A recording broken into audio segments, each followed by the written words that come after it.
Magic the Gathering players and collectors. It's the Ivy Knight Phoenix again. We're going to go ahead and fly into some new stuff here and check out, see what these new secret lairs look like that came in the mail today.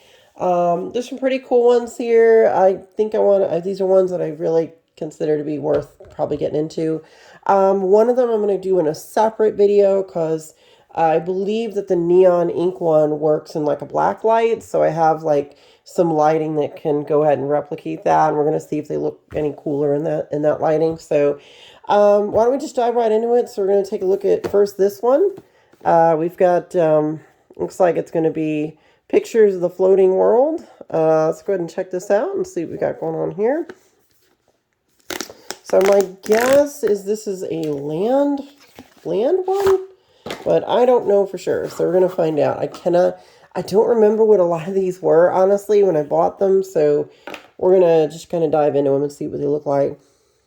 This actually looks really good. You know, I play that game Genshin Impact sometimes, and this reminds me of some of the you know, artwork and the lands and the places in Genshin Impact. We'll save that for last. We'll see what that bonus card is going to be. It is all in Japanese, so it's kind of like the Mystical Archives from Strixhaven. So if you bought the collector box, all of the spells came in Japanese, which the artwork on them was pretty incredible. So now these really look like they're printed in traditional Japanese styling, at least for the most part. I wouldn't say that is, but I think that they really, wow, these are really nice. Goodness. This one would be, and I think this one would be more Japanese traditional styling of the way they do their art. I think they do it on almost like a parchment and use a lot of watercolors and things. And chalks and watercolors and things. I don't know about this one. They do look really nice, though. I'm assuming these are... I don't think they're basic lands, because obviously there's text here. I assume it's a non-basic land of each color. To be quite honest, guys, I don't read Japanese, unfortunately, so I couldn't really say what exactly is on these. But it's easy to probably just go ahead and look this up on the internet. I know that they really do look nice, though. Geez, look at this. Yep. So we're going to jump into the next one, see what you got. I know the rest of them are all at least in English, so we can get a feel for how those cards look. So we got Kamigawa, the manga, the cards. Okay. Let's go ahead and see what we got on this one. Thank you for being a part of Secret Lair. I'm sure Wizards is making millions of dollars off of these now from how many people buy them. And, yeah, let's just jump right into it. Oh, you know what I didn't do? I didn't do the flip card. Let's see what we got on this last one. Persistent Petitioners? Okay, let's take a look at that. So, Persistent Petitioners. You pay 1, tap, target player mills a card. Top 4 untapped advisors you control. Target player mills 12 cards. Goodness. A deck can have any number of cards named Persistent Petitioners. Ooh, okay. That's really cool. All right, we'll set that there. At least that one's in English, so that'll be kind of cool to have. Okay, so let's see what we got going on here.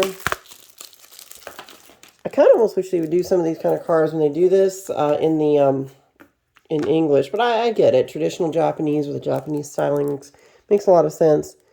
So here we go. We're going to have some like manga-styled ones. Idyllic Tutor is a great card. I mean, I can use it in the enchantment build, so obviously it's a tutor for enchantment, so I'll definitely use that. Alright, so we got Idyllic Tutor. Swords to Plowshares, great card. I can drop that into plenty of decks. Let's see what we got for art. Yeah, it's definitely like an anime, like a manga. I like it. Really cool. Solve the equation. Search your library for an instant or sorcery card, reveal it, and put it in your hand. Then shuffle. Okay, so another tutor. 3-cost tutor. Praetor's Grasp. Search target opponent's library for a card and exile it face down. So you're tutoring your opponent's library. Then that player shuffles. You may look at and play that card for as long as it remains exiled. That's pretty brutal. I mean, there's a few different formats that could be good in. I think this is one of those cards that did really well in when Magic 2020 was really popular, I think in Standard. You draw a card if an opponent has cast a blue or black spell this turn.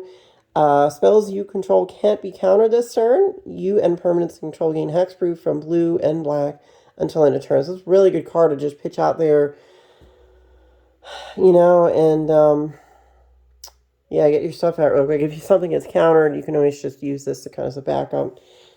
These are pretty good. Swords to Plow, I mean, that's good in any deck. Idyllic Tutor, great stuff for tutoring, of course. This one, 3-cost tutor, whatever. Annoying to take someone's stump. You know, you go get someone's Blight Steel, and if you can cast, you can take it from them. It's pretty cool. It's a pretty good set. Let's go ahead and see what the bonus card is real quick. Ooh, it's a Panharmonicon, just like a really, really fancy Panharmonicon. Okay, we will take the Panharmonicon. That's pretty cool. If an artifact or creature entering the battlefield causes a triggered ability to have a permanent you control to trigger, that ability triggers an additional time. Now, I have a bunch of Panharmonicons, especially with, what was it, Double Masters 2022 just releasing here pretty soon, or already released, excuse me. With that happening, you know, I've got like 2 or 3 more of those, so, you know, I'm sure I can either trade that or maybe keep it. I don't know, maybe it's like some kind of special one that only comes in certain layers and whatnot. All right, so this, sorry, I didn't get to show you the thing. This is special guest, Yukio Shimizu, Yuko Shimizu. All right, so let's go ahead and take a look at this. Okay, so this is obviously their Japanese artist. So check it out. We'll save that back card to the end and see what we got. Lands don't untap during their controller's untap steps. At the beginning of each player's upkeep, that player untaps a land they control. Weird. Lands don't untap during their controller's untap steps. At the beginning of each player's upkeep, that player untaps a land they control. Interesting. Okay. I'm sure that can be manipulated a whole bunch of different ways. Weird. You know, your lands don't untap on your untap step. Kind of almost like a wonky winter orb, but you're still untapping something. Here, a land. So yeah, it's basically a winter orb. Jeez, it's very similar to a winter orb, just not a creature. Okay, so we got one of those. We got Kira, Great Glass Spinner. Creatures you control have, whenever this creature becomes a target of a spell or ability for the first time each turn, counter that spell or ability. That's a really good capability. The Spirit, so get my Spirit deck. I got a red card, Eidolon of the Great Revel. This card's been going up recently. Definitely something people are playing these days. Whenever a player casts a spell with mana value 3 or less, Eidolon of the Great Revel deals 2 damage to that player. It's only 2 mana, so this is a really good thing to be doing. So especially if you got a lot of big spells in a red deck, definitely something you want to play there. Elvish Spirit God. Okay. You exile the Spirit God from your hand and you can add mana. It's a good way to ramp up some mana real quick. Early game. Pretty cool. I don't know how to use these cards very often. Maybe the Eidolon, I could find a way to insert that into a certain deck type, but they're really good. I think these would do pretty well in like a Legacy deck or maybe a Modern Legacy deck, I would think. Probably Legacy, because considering the age of some of those cards. Next we got is Street Fighter. So we got Secret Lair Street Fighter. I've been kind of curious about... Here comes a new challenger. Oh boy. I actually, funny story about Street Fighter. I actually played that when I was a kid for the Super Nintendo. A few different systems that came out on, but mostly I think it was originally just Super Nintendo.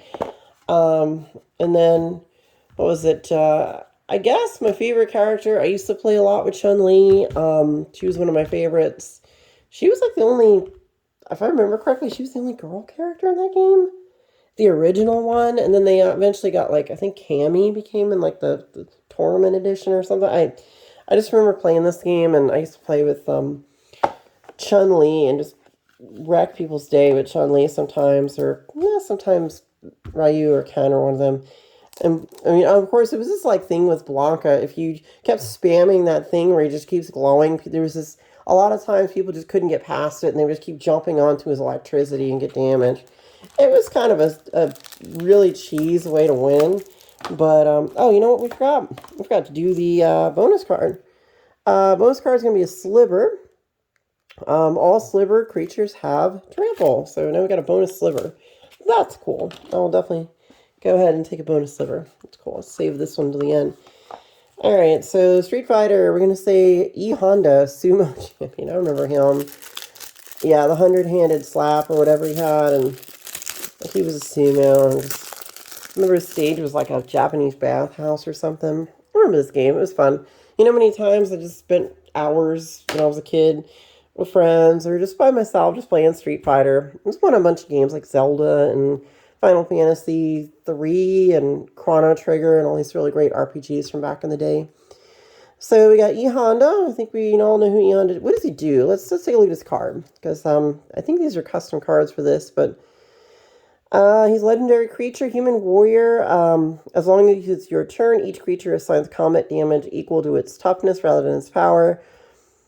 100-hand slap. Whenever E Honda, Sumo Champion, attacks up to 100 target creatures, each gain +0 +X until end of turn, where X is the number of cards in your hand. I guess that makes sense. Okay. Ryu, World Warrior. Let's see, training. Whenever this creature attacks with another creature with greater power, put a +1/+1 counter on this creature. Hadouken.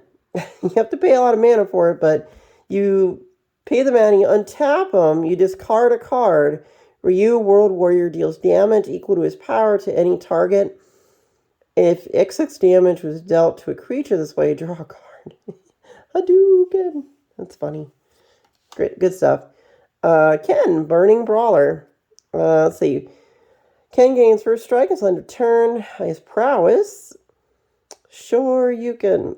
When Ken deals combat damage, you may cast a sorcery spell from your hand with mana value less than or equal to the damage without paying its mana cost. That's pretty good. He could probably be put in a few different decks. I don't know if you'd use him as a commander, but I don't know. It seems pretty useful. Blanca. Yeah, here was the guy I would spam. That's exactly what would happen. I would do this move and the game, and then people would just keep trying to jump on top of me or do damage to me, and for some reason, the way those games were designed back then, the hitbox is a little weird on how it connected, so they would always get electrocuted, and they'd just die from damage, because I would just there, just glowing with energy, just for the funs, and they're that's such a crappy win, we stop spamming. People complain that I was hitting the same button the same time. I was like, well, I won. You just kept jumping into them, so it was just like, that's how that worked. So basically he's got haste, rolling attack. That makes sense. Blanca, ferocious friend, a ferocious friend, has trample as long as you've cast 3 or more spells this turn.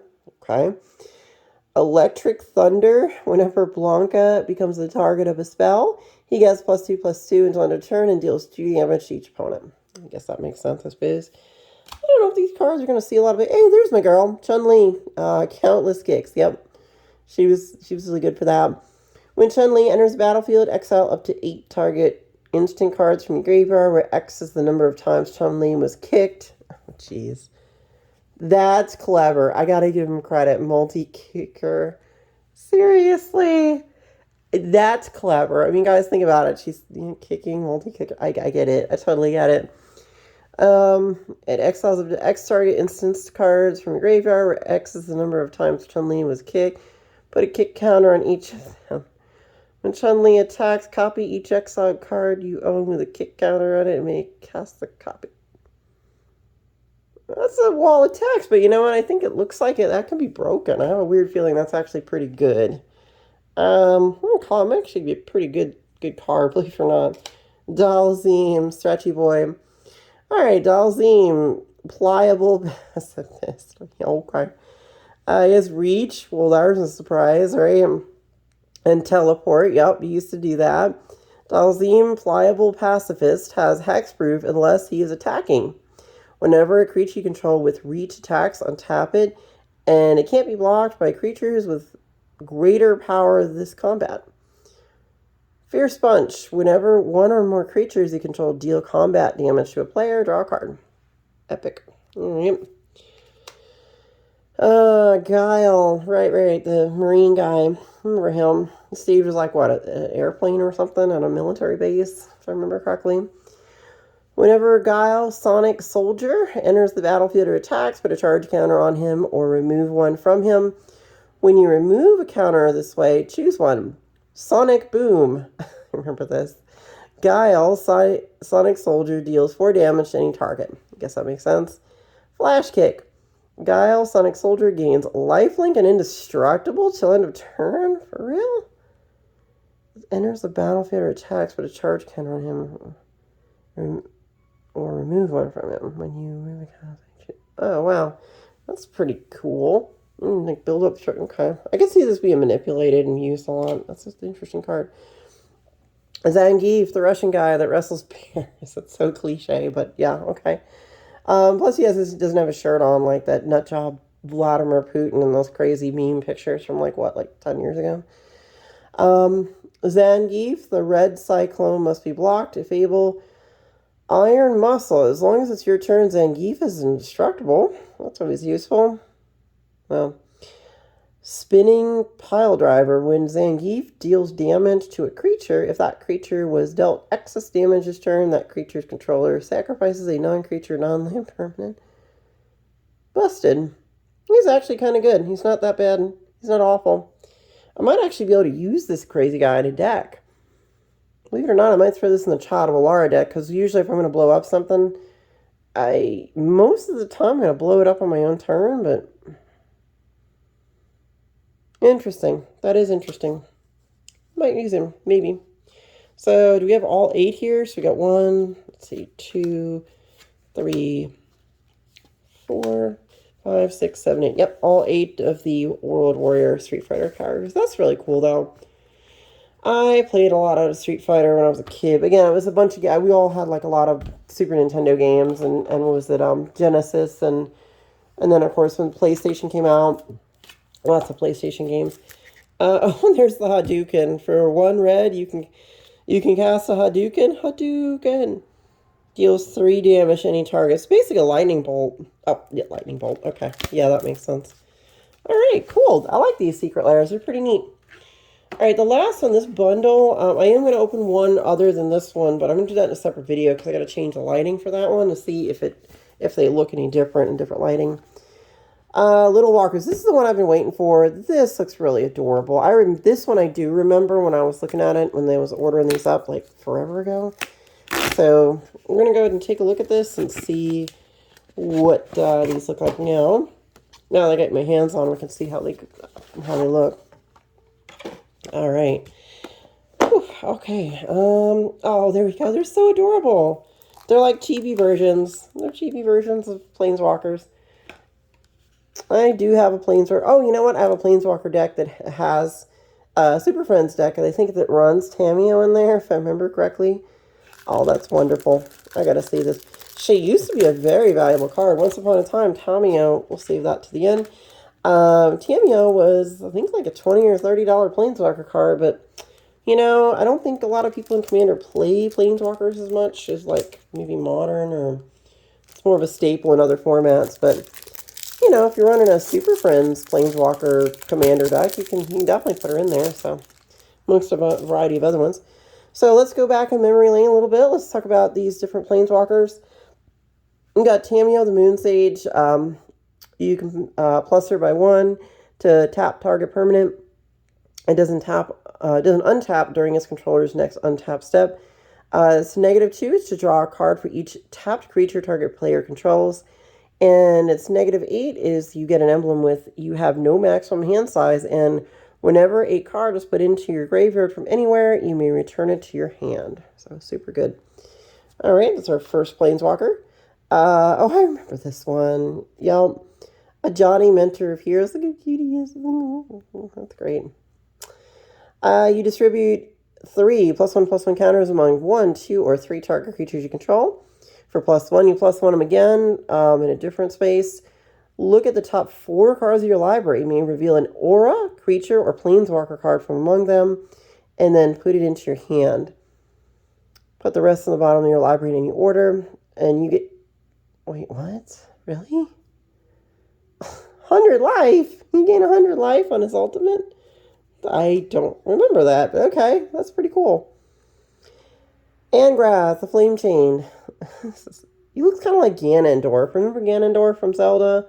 He looks like Ganondorf. little bit different, I guess. The horns are different and all that, and that's kind of different, but so reminds me of Ganon. Same red beard and whatever. Anyway, so he +1/+1, or +1, excuse me, as each opponent discards the card and loses 2 life.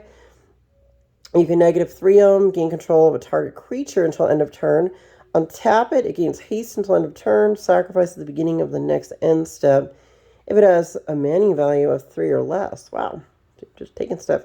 Each opponent loses life equal to the number of cards in their graveyard. Maybe later game, but if you're playing a board wipes and stuff, maybe. Ooh, this one looks pretty. Wow, just the coloring is really nice. We got Ashiok. Spells and abilities your opponent's control can't cause their controller to search their library. Library! The tutor hates. People running tutors. You get the player that's just combo, tutor, tutor, combo, combo. I win. Thank you. Just there's those players that just tutor up everything and just want to win on like turn 1 or 2. You know, like CEDH and stuff like that. So this is a good way to kind of shut that down a little bit. But you got to be able to get to turn 3 or at least get the 3 mana to put him in. Next we got is, oh geez, this is adorable. It's Soarin, Grim Nemesis. You reveal the top card of your library and put that card into your hand. Each opponent loses life equal to the mana value. His -X is Soarin, Grim Nemesis deals X damage to target creature or planeswalker and you gain X life. Alright then. And his ultimate is to create a number of +1 or 1/1 black vampire knight creature tokens with lifelink equal to the highest life total among all players. It's pretty brutal. I mean, he comes in with 6. He costs 6. I think his CMC is a bit high, honestly.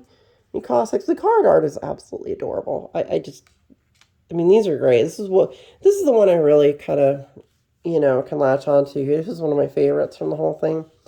So absolutely adorable. We got Street Fighter. So, guys, on a scale of 1 to 10, I give these layers like, all right, so this one I'm going to say is probably like an 8. I'd say it's a solid 8. This one, full art foil, I guess, this particular format. I wish they would have added at least 1 more card. Like, the fact they're only giving like 4 or something seems a little bit cheesy. As far as card value goes, I mean, not all these are that valuable. I know this Eidolon is probably worth like 20 or 30 bucks, so getting a foil full frame of it probably will kick its value up a little bit. This one, I would say this group is probably about like a 7 to 7.5. The only disappointing thing here is that they didn't full art this. Now, I really don't understand Wizards' reasoning in not full arting this kind of stuff. Like, maybe some people don't like it. I don't know. I would much rather see more art on the card than less. And don't get me wrong, these look really nice. I like the anime styling. I think these are really cool. Just should have been full art. So I would probably have given this like an 8.5. But I'm going to give it a 7.5 just for the non-full art stuff. This Japanese one we're going to say is, I like it. It's pretty. I can't read the text, which is kind of a bummer. I'd say it's a solid 7.5. It's just lands, but I'm sure they're pretty good. Street Fighter, I mean, it's Street Fighter. It's cool. The cards are pretty cool. You get a lot of value here. There's like 8 different cards, so any one of these, if somebody breaks it, it goes up to 50 bucks. You have more chances of getting your money back or value out of this. So I'm going to give this one a solid 8.5, maybe. Maybe like an 8.85 for this one. About 8.85 for something like this, maybe. So that's what we're doing. Oh, you know what? We got one last one we didn't look at. Oh, it's another sliver. It's a brood sliver. This came with the Planeswalker. So whenever a sliver deals combat damage to a player, its controller may create a 1/1 colorless sliver creature token. I think I use this guy in my sliver deck. So I'll basically just replace these 2 in my existing sliver deck and put the other slivers in my trade binder or something. So guys, thanks for watching my videos here, cracking open these secret lairs. They are pretty darn epic, I will admit. I like them. I wish they were a little bit cheaper, honestly. But my belief here is because they're only printed supposedly once like this, that they will retain some type of collectible value. So, and also too, I got additional beyond these that I want to just keep sealed and just have them. And, some of these might really increase in value. So we'll have to see how that goes. Thanks again for watching my videos. Please like and subscribe to my channel. Drop me some comments. Tell me what you thought of these secret lairs. Which one did you like the best? Which ones do you not like? What do you think they could improve on? I'm curious what people have to say about this. But guys, it's been great. Thanks for watching my channel, and I will be making more epic and really awesome videos. Good night. Bye.